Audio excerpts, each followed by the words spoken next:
Unfortunately, with any child death, of course there's going to be stress, there's going to be grief. But in situations where a child is left in a vehicle, on top of the grief and the guilt that the parents feel, that they put on themselves, many times they feel added stress because they feel like the community is looking at them like it was their fault, even if it was an accident, even if it was not done on purpose. I know more about grief than I care to know. We learn that grief is like a fingerprint. No two people grieve the same. Some people want to bury their heads in the sand. Some people want to pour into work and distract themselves. Everyone deals with it differently. And to add on top of that, there is going to be an investigation, and that is going to add to their stress and to their grief level. Of course, they're going to feel like, had I just done this differently, had I just done that differently, shoulda, woulda, coulda. I think there are a lot of fail-safes that actually can be put into place, especially when you're dropping off a child at daycare. You can set up a program with the daycare that they call when the child doesn't arrive, say after 9 o'clock, after an hour, or even less of your arrival time. That right there would have saved Luke's life had we gotten that call. A baby's temperature rises faster than an older child or an adult. They can't withstand the heat.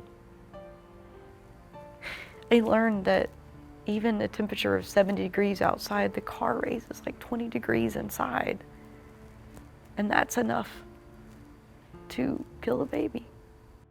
Some of the things I've learned since the incident is putting a shoe in the back seat, so when you get to your destination you have to get out and retrieve your shoe. Putting your work materials, your backpack, your briefcase, your laptop in the back seat, having to get that. Putting the baby's items in the front seat, putting a stuffed animal in the front seat. Those are things that I've learned since the incident. And then you move the stuffed animal to their seat when they're gone, and then you move it out. So it doesn't always remain in the front seat of your car, it's only when they're in the seat. So that when they're in the seat, it's in your car and it's a reminder that I have the baby.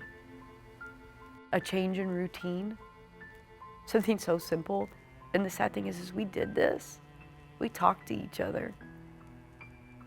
We suffered a little bit of, I saw comments saying, well, don't they talk about their baby together? Well, we did. But he had a memory that he dropped them off. He felt like he dropped them off. It's a tragedy. Of course, you learn about some Monday morning quarterback. You learn about all the different things that could have prevented it after the incident happens. And that's why we're hoping to raise awareness to prevent that from happening to others. And my biggest thing is this. When people think and they immediately click this off and decide that this can't happen to me, I'm telling you it can. We didn't think it could happen to us either, but it did. The fact that something that I did caused my whole family to have to go through counseling and grief is very hard. And when I think about it, it makes me struggle. And it's real hard.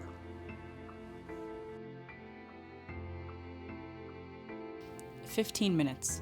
It can take as little as 15 minutes for a child to overheat in a car. Over 40 children a year die in the U.S. because they are left in the back seat. This can happen to anyone, anytime, any time of year. It doesn't matter if it's 100 degrees outside or a nice 60-degree day. 15 minutes is all it takes for a child to overheat and possibly die in the back seat of a car. Look before you lock. Check the back seat. Check every time whether your child is with you or not. Look before you lock.